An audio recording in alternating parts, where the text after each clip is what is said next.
Hi everyone, this is Melissa. Well, in this week's YouTube, we are talking about reviewing the book Overflowing Faith, which is Michelle Ule's beautiful biography of Lettie Cowman, the woman behind Streams in the Desert. We're doing paper collage and creating using some previous paintings, but I think you're really going to enjoy it. I hope you love hearing about Lettie. She's an inspiration to me. So grab your pictures and paintings and a composition journal, all things you probably have at home, and let's create as we start a new season and the start of a school year and so many new things.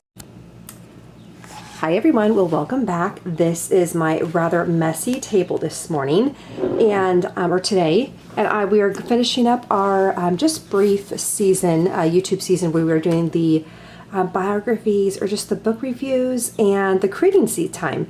And I have been going over some books that I love and have been rereading this year.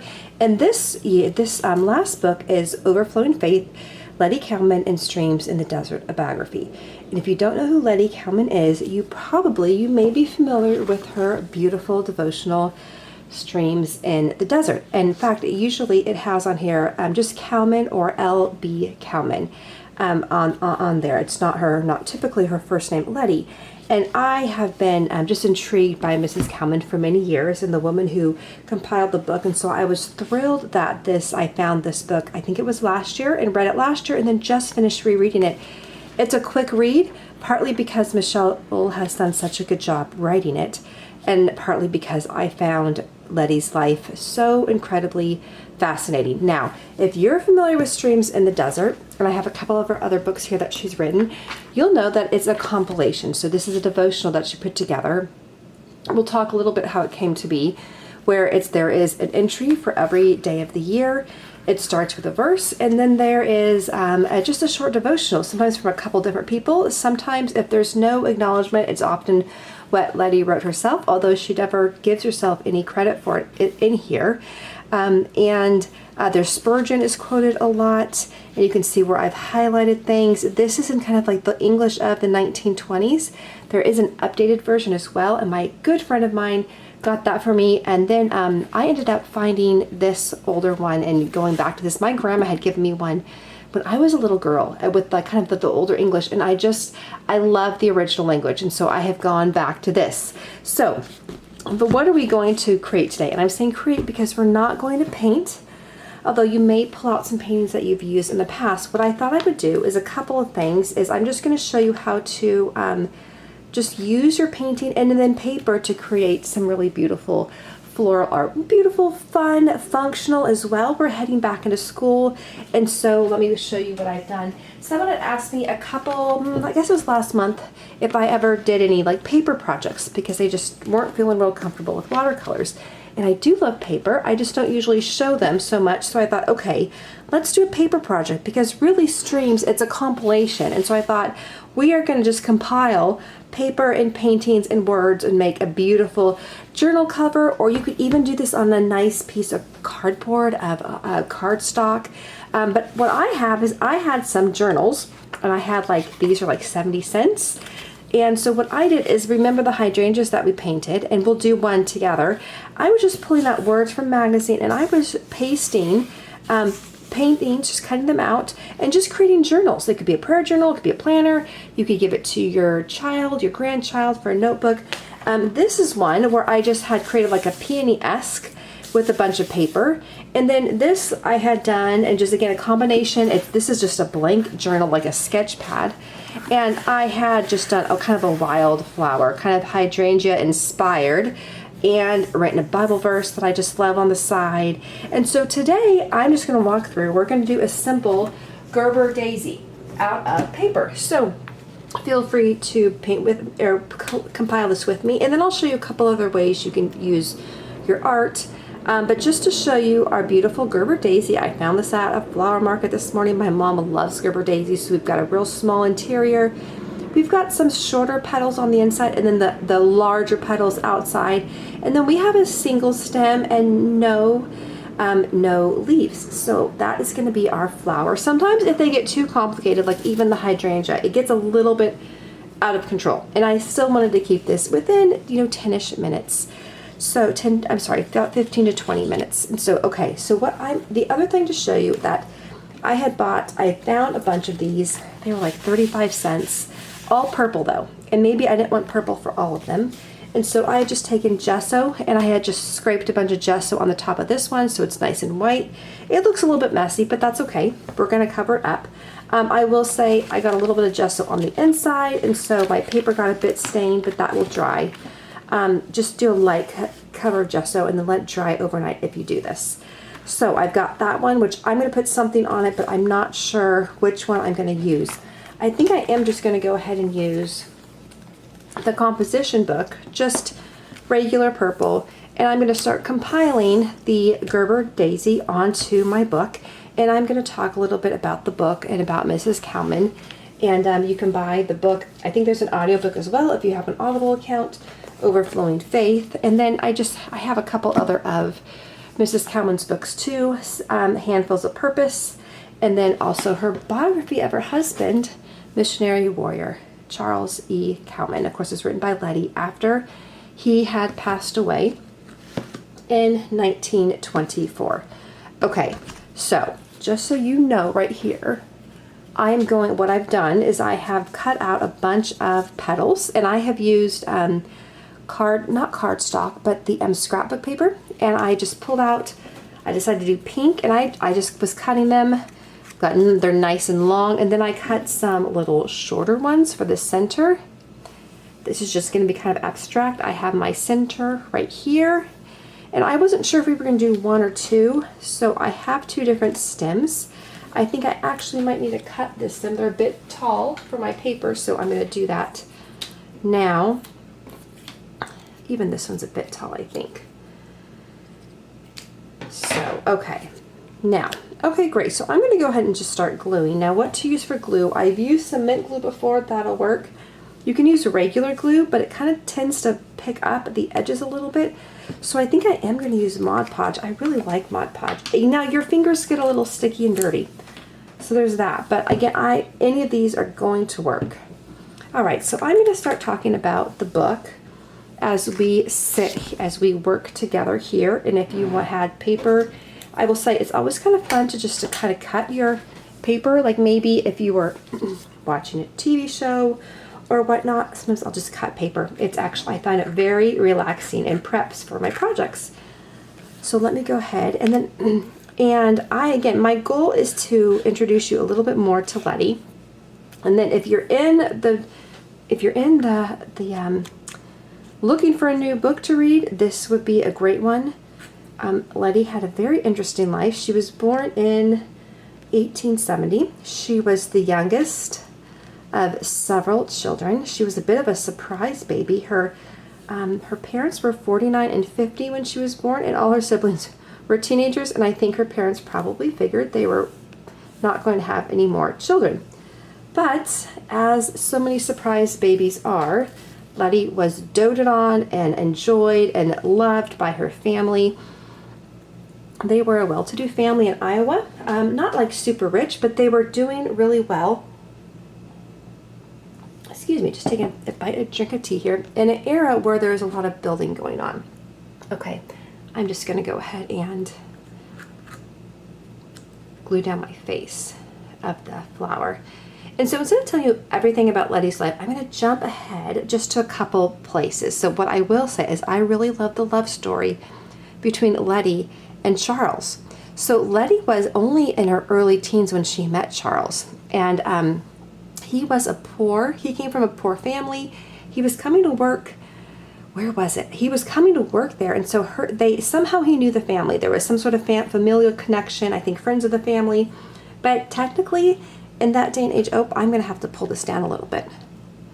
Okay, we're going to actually go like this. We're going to end up covering up the stem anyways, because I just realized, be careful with this. Kind of should have measured it. I do that when I'm painting. Okay, there we go. Okay, that's better. I'm actually going to do the longer ones first, and then we're going to do the shorter ones. So Charles comes, and they just kind of take him under their roof. He comes and has dinner with them. They're not in the same social standing.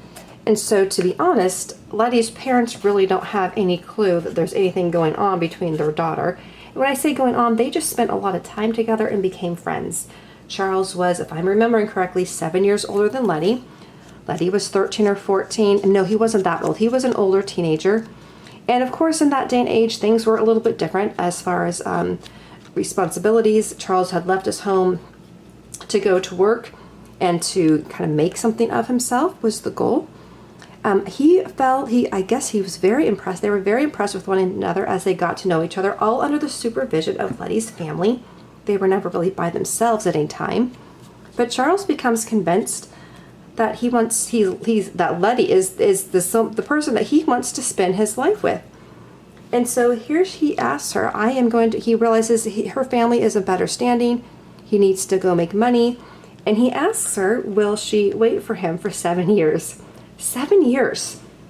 And Lettie at, again, 13 or 14 decides then and there, yes, I'll wait for you. And she does. And he goes and leaves. And he starts working in the telegraph, in the world of, the telegraph, which was like the big technology at that time. Does well, comes back, shocks her family, wants to marry her daughter. They're like, no, they really had their hopes set on Lettie marrying someone more of their social standing, someone who was richer. He had a good job, but he wasn't like exactly rich. But Lettie nope, that's who she wants to marry. They get married and they go off. They go off to Chicago. They settle in. He does really, really well in his business and in his work. And they are not really, though, they're not really religious, so to speak. They don't have like a close walk with God or Jesus. But that's also the time where there's a lot of revivals going on, a lot of preaching. So this is a time of like D.L. Moody. It would have been A.W. Tozer, I'll come in closer so you can see this as I'm bringing this together. A lot of those kind of people. So, and I'm just realizing my petals are maybe a little bit long. They're almost like a windmill, right? That's okay. That's fine. This is just a fun project. I'm not going to be too bothered by this. The first one I'd really kind of been out of proportion, but that's okay. That's the fun thing with these projects. You can sometimes I will set everything up and then take it down and then glue it. But today I'm like, you know what? It's going to be cute. And that's really what we're going for as we kind of talk through streams in the desert. So Lettie she ends up going to a church meeting, becomes, I guess what we might call today, radically saved, completely stops, because she was very much a socialite. Spent a lot of her time and effort on all sorts of different really social standing, nothing, what we consider not bad per se, but just perhaps all kind of what you may call frivolous, just frivolous, just a lot of entertainment and entertaining. So she kind of stops doing that stuff and starts going to church. Well, Charles is not quite understanding this new change in his wife, but he agrees to come to church with her. But he doesn't really, to be honest, want to get involved in any of this. Lettie begins to pray for him. And he does end up becoming a Christian. And then both he and Lettie, not only do they, become Christians, start getting involved in church, but they sense a call of God to leave behind their world, leave behind their comfortable life, and go and tell other people in other parts of the world who had not heard the gospel before about Jesus. Okay, you know what I'm going to do? I'm actually going to do another face on the top of it so it sticks out a little bit better. I had done that just in case it got covered up. Okay, here's our sweet little Gerber daisy, which kind of looks like a windmill, but that's okay. What I'm going to do is I'm going to take the smaller ones and I'm just going to stick those on top. And I did some white ones with pink polka dots and I did some pink ones, and I'm just going to kind of rely on the Collage Podge that's already there. So this begins a complete change in Lettie and Charles's life. They end up, I'm going to just skip ahead, they end up going to Japan for 17 years and spending this time Japan was a rather closed off country, but there was a lot of curiosity about the Western world. There was a curiosity about the Bible, and so they begin this incredible mission to at least bring the opportunity for people to hear about the Bible and about Jesus. And they cover Japan. It's made up of, at that time, so many rural villages. They travel, they go through crazy times. They go from this life of like kind of ease and luxury to, barely existential living. But throughout this time, Charlie and Lettie are just full of joy. They sense there's just purpose in their work. They love helping people, and they start a Bible school for those who are interested in Japan. So they're teaching, they really wanted to teach the people in Japan how to read and understand and study and preach for themselves, so then they can go and teach other people. Okay, I'm going to pause for a minute, and I am going to rinse my hands because it's drying now. So give me just a second. I'm going to be right back. Okay, so we're back with clean fingers.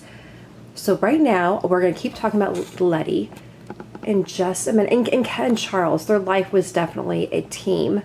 But before we do that, whenever I do one of these, I always think to myself, okay, it needs something more, because you want to get to a place where it looks what I call, there's just a place of looking finished. And so I do like to include some words. So I had cut out this from that just says, "The Lord is my shepherd."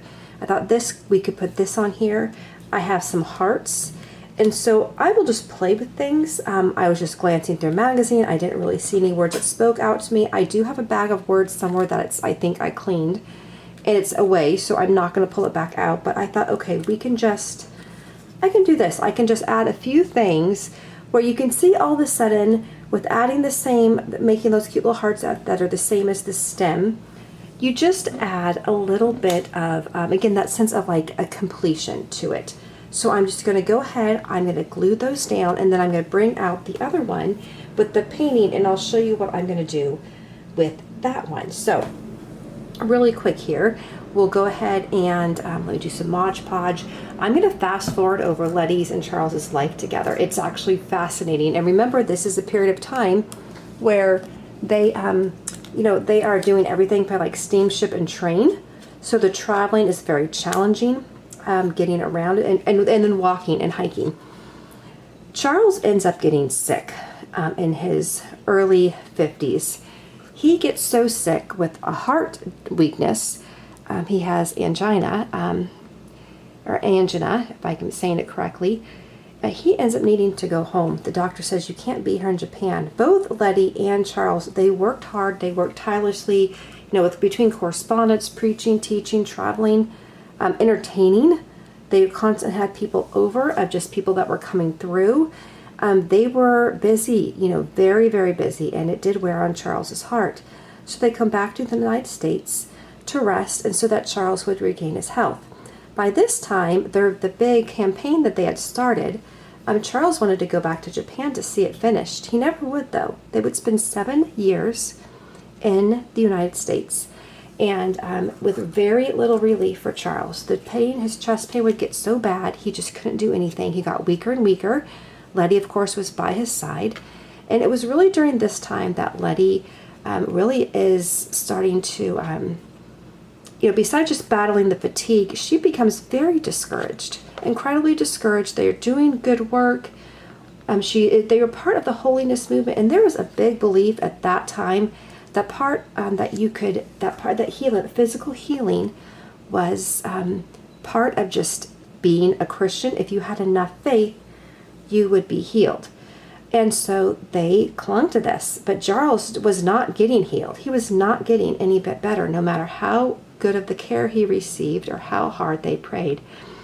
Lettie begins to compile, and she had done this for some time, bits of sermons, messages. She spent hours upon hours reading her Bible. She knew it very, very well, looking for encouragement. And she would put these encouragements together and send them in her letters to other people. She would read things to Charles to encourage him. It's very interesting. She begins to realize that she senses that the Lord is trying to teach her something through Charles getting weaker and weaker, and that is that sometimes his best for us is not to answer our prayers in the way that we want. And Lettie, she fights for her husband up until the end, but on September 25th, 1920, I believe, Charles passes away. And Lettie is left as a widow, and she has a very hard time with it. But before he dies, Lettie does end up putting together Streams in the Desert. And it was, they self-publish it. It was a way to encourage other people. It was from years of making all these encouragement to other people. They had no high hopes for this book. It was something that they were hoping to raise money, actually, to complete, if I'm remembering correctly, to just raise money for the organization that they had started, led, and worked for, and to continue their work in Japan. Charles ends up seeing it. The first 3,000 copies sell rather quickly. Charles writes the introduction, I believe, or at least some sort of letter that goes out. But he does see this come into being. But this book was really a compilation. It came about because of Lettie's heartache and her discouragement of wanting what she knew was a good thing to do, wanting to see Charles healed, wanting to return to Japan, and not being able to do it. So I'm going to switch over here. I'm going to just bring another paper over. So that was our one composition. Now this is another idea, is you can take your watercolor. So this is a hydrangea painting that we painted. And you could take this and just put this on, and again, you're creating your own journals. And this is what I had done with another hydrangea on a black one. So that's another opportunity. Another thing you could do is I could even put it on the white one too. I was also thinking about that. That would be just, it's just a different look. I'd probably off-center it a bit. I'm going to put some sort of words, so I haven't quite figured out this one. I think I'm going to put this one on this guy, I think. You could also just take magazine pictures. So if this is purple. This is pretty dramatic. It's purple on purple. But this is another option. Again, this is just fun to do. These composition books are very, very cheap. I've gotten the inexpensive ones. And then you could do a collage on here if you have a word of the year, or if maybe your child, your grandchild has a word that would just encourage them. You could do a collage of words, but just a really fun way to take paper and to create with it. And you can do all sorts of different things using your paintings, using it for books, for the school year, for gifts. I kind of like that they're only 70 pages because this is great if you want to take notes. Maybe it's going to be a prayer journal. You can use it to put recipes in, but it's not too long. It wouldn't take too much time to fill this up. Okay, let's talk. I just want to share a couple of quotes about Lettie. Lettie doesn't pass away until 1960.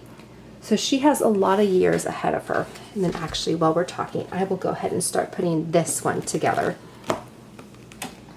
And so she ends up continuing on in the ministry. It takes her a few years to get out of the grief, though, because it was very, very hard for her.